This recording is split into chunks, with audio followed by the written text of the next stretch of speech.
Perkenalkan, nama saya Diana Kristi Sulardi, NRP 14/2017-025. Pada kesempatan kali ini, saya akan mempresentasikan mengenai laporan kerja praktek yang telah dilakukan di PT Pertamina Persero RU2 Dumai Riau, periode 3 Mei sampai 18 Juni 2021. Sebelumnya, saya ingin mengucapkan terima kasih kepada dosen pembimbing, yaitu Bapak Yono, serta pembimbing kerja praktek di Dumai, yaitu Bapak Edward Cantona. PT Pertamina Refinery Unit 2 ini awalnya terbagi menjadi 3 kilang, yaitu ada area Pangkal Brandan, Kilang Dumai, serta Kilang Sungai Pakning. Namun, area Pangkal Brandan ini telah berhenti beroperasi sejak tahun 2012 oleh karena keterbatasan bahan baku. Pada kerja praktik ini saya ditempatkan di Kilang Dumai, di mana Kilang Dumai memiliki kapasitas 120 MBSD. Berikut adalah bahan baku yang digunakan di RU2 Dumai. Dan untuk produknya di RU2 Dumai ini terbagi menjadi 2 jenis, yaitu produk BBM dan produk non-BBM. Berikut adalah diagram blok dari pengolahan minyak bumi di Pertamina RU2 Dumai. Pada PT Pertamina RU2 Dumai ini pengolahan minyaknya terbagi menjadi 3 area, yaitu pertama ada area HSC atau Hydroskimming Complex yang ditandai dengan warna kuning. Area Hydroskimming Complex ini berfungsi untuk mengolah fraksi ringan dari kolom distilasi. Kemudian area selanjutnya ada area HOC atau Heavy Oil Complex yang ditandai dengan warna biru, di mana area HOC ini berfungsi untuk mengolah minyak fraksi berat atau produk bottom dari kolom distilasi.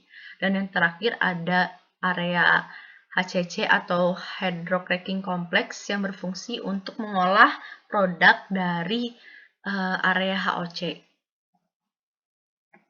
Selanjutnya ada unit utilitas, di mana unit utilitas dibagi menjadi 6. Pertama ada pengolahan air tawar yang berasal dari Sungai Rokan, kemudian mengolah steam dengan 3 jenis steam, yaitu high pressure, medium pressure, dan low pressure, kemudian penyediaan air dingin yang berasal dari air laut, penyediaan udara bertekanan yang berfungsi untuk menggerakkan instrumen kontrol, kemudian unit penyediaan bahan bakar yang digunakan pada proses kilang, serta unit penyediaan tenaga listrik yang bersumber dari 3 pembangkit listrik, yaitu tenaga diesel, tenaga gas, serta tenaga uap. Unit pengolahan limbah, untuk limbah yang terdapat di RU2 Dumai ini ada 3, yaitu limbah gas, limbah cair, dan padat. Selanjutnya untuk tugas khusus, memiliki judul yaitu pengujian pemodelan pada unit delayed cooking D140 untuk memaksimalkan profitability. Tujuannya yaitu untuk menguji pemodelan DCU karya John E. Albers pada unit delayed cooking di PT Pertamina Persero RU2 Dumai dalam rangka memaksimalkan profitability. Ruang lingkupnya yaitu meliputi pengujian dari pemodelan yang telah dibuat oleh John E. Albers, di mana pada pemodelan tersebut variabel yang dapat mempengaruhi produk di DCU ini ialah persen condensed carbon residue atau CCR, tekanan chamber, temperatur chamber, dan combined feed ratio atau CFR. Pada pengujian tersebut, keempat variabel diberikan limitasi sesuai dengan kapasitas di unit DCU Pertamina RU2 Dumai. Pada PT Pertamina Persero ini, unit delayed cooking hanya ada di RU2 Dumai dengan fungsinya yaitu mengolah shot residue yang berasal dari unit HVU. Di DCU, shot residue akan dikonversi melalui proses thermal cracking. Seksi-seksi pada DCU ada 5, yaitu seksi cooking, fraksinasi, konsentrasi gas, steam, serta penanganan air dan blowdown.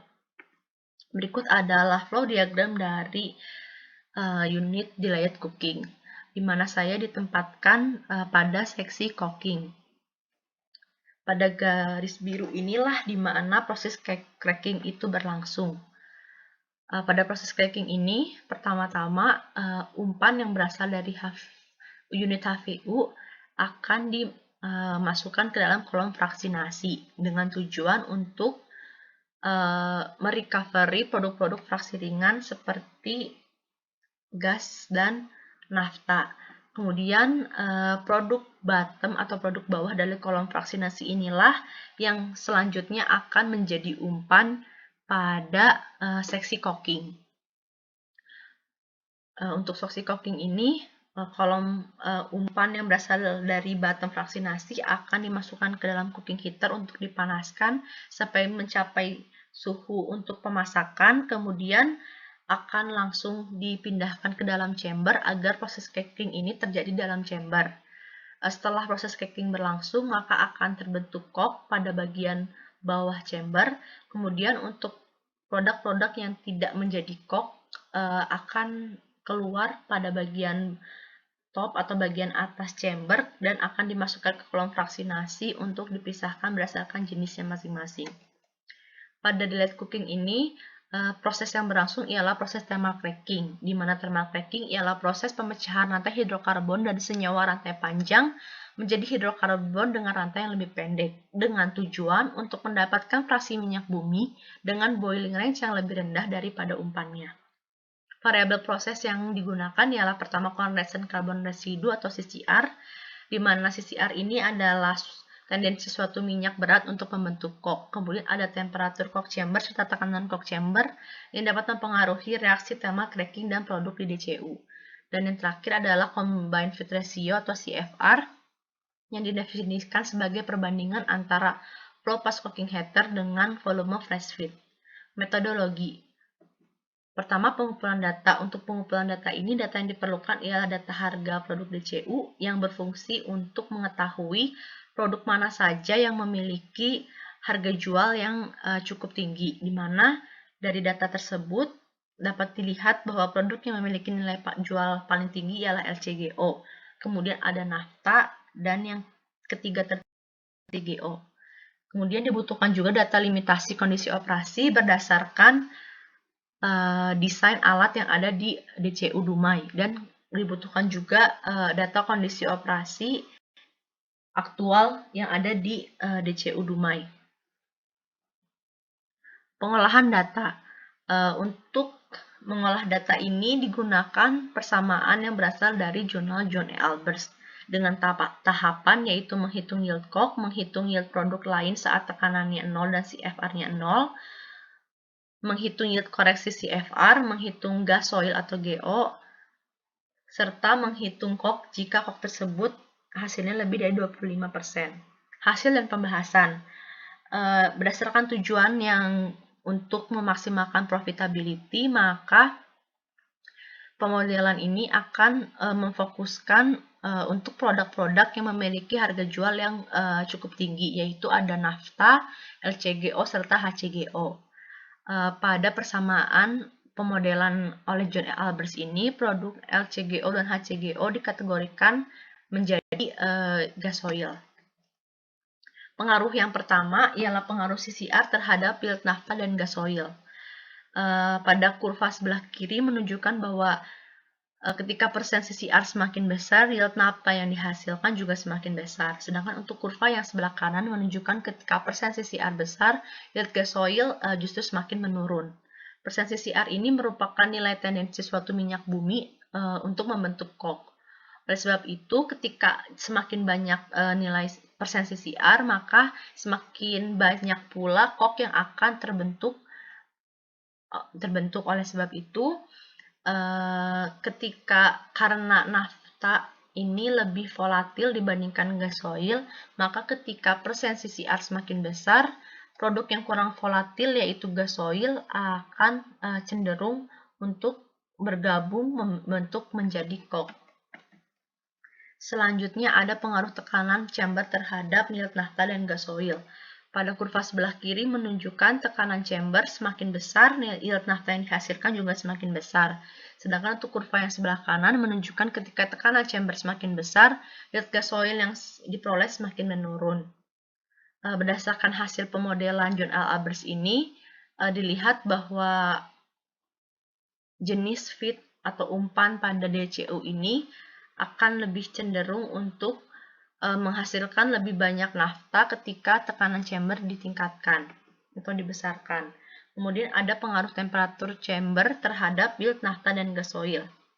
pada bagian kiri ialah menunjukkan bahwa ketika temperatur chamber dinaikkan, yield nafta justru akan semakin menurun. Sedangkan pada bagian kanan menunjukkan bahwa ketika temperatur chamber semakin besar, yield gasoil semakin meningkat. Temperatur ini dapat mempengaruhi laju reaksi thermal cracking. Ketika temperatur semakin besar, maka laju reaksi akan semakin cepat. Ketika laju reaksi semakin cepat, maka akan semakin banyak juga minyak fraksi berat yang akan merengkak atau tercracking menjadi produk fraksi yang lebih ringan.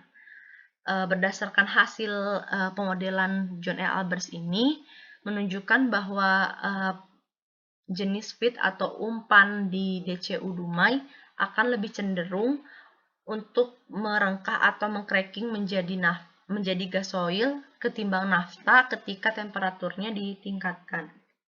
Selanjutnya ada pengaruh CFR terhadap yield nafta dan gasoil. Pada bagian kiri kurva bagian kiri menunjukkan ketika CFR semakin besar, yield nafta juga semakin besar. Untuk kurva yang sebelah kanan menunjukkan bahwa ketika CFR semakin besar, yield gasoil yang diperoleh justru semakin menurun. Untuk CFR ini merupakan perbandingan antara total flow pass cooking heater dibagi dengan volume flash feed. Oleh sebab itu, ketika semakin banyak umpan yang masuk ke dalam cooking chamber, maka akan semakin besar nilai CFR. Pada cooking chamber ini, umpan itu atau flash feed tidak langsung dimasukkan ke dalam cooking chamber, namun melalui kolom fraksinasi terlebih dahulu. Di kolom fraksinasi ini akan ada HCGO yang dikembalikan ke dalam kolom fraksinasi. Untuk meningkatkan reflux, ketika semakin banyak HCGO yang dimasukkan atau dikembalikan lagi ke dalam kolom fraksinasi, maka HCGO tersebut akan bergabung dengan produk bottom dari kolom fraksinasi. Oleh sebab itu, ketika semakin banyak HCGO yang dimasukkan ke dalam kolom fraksinasi, maka akan semakin besar total flow pass yang masuk ke dalam cooking heater, sehingga nilai CFR akan semakin besar. Ketika nilai CFR semakin besar, maka umpan yang cenderung lebih banyak HCGO ini akan tercracking menjadi produk yang lebih ringan, yaitu menjadi nafta, karena HCGO ini termasuk ke dalam produk gasoil. Oleh sebab itu, dia akan merengkahnya ke produk yang lebih ringan dari dia, yaitu nafta. Profil yield yang diperoleh dari hasil pemodelan menunjukkan bahwa untuk gasoil memiliki nilai paling besar ialah 50,16%. Untuk gasolin atau nafta ialah 33,49%. Berdasarkan hasil pemodelan yang telah dibuat, dapat disimpulkan bahwa variabel yang dapat meningkatkan nilai gasolin atau nafta ini ialah persen condenser karbon residu atau CCR, tekanan chamber, dan combined feed ratio atau CFR. Kemudian untuk variabel yang dapat meningkatkan nilai gasoil ialah temperatur. Untuk sarannya, karena LCGO memiliki harga jual yang paling tinggi dibandingkan produk lain, maka untuk meningkatkan profitability di unit delay cooking, perlu difokuskan untuk memaksimalkan produk LCGO. Berdasarkan hasil pemodelan produk LCGO, dapat ditingkatkan dengan cara meningkatkan temperatur pada cooking chamber. Sekian presentasi dari saya. Mohon maaf bila ada salah kata. Terima kasih.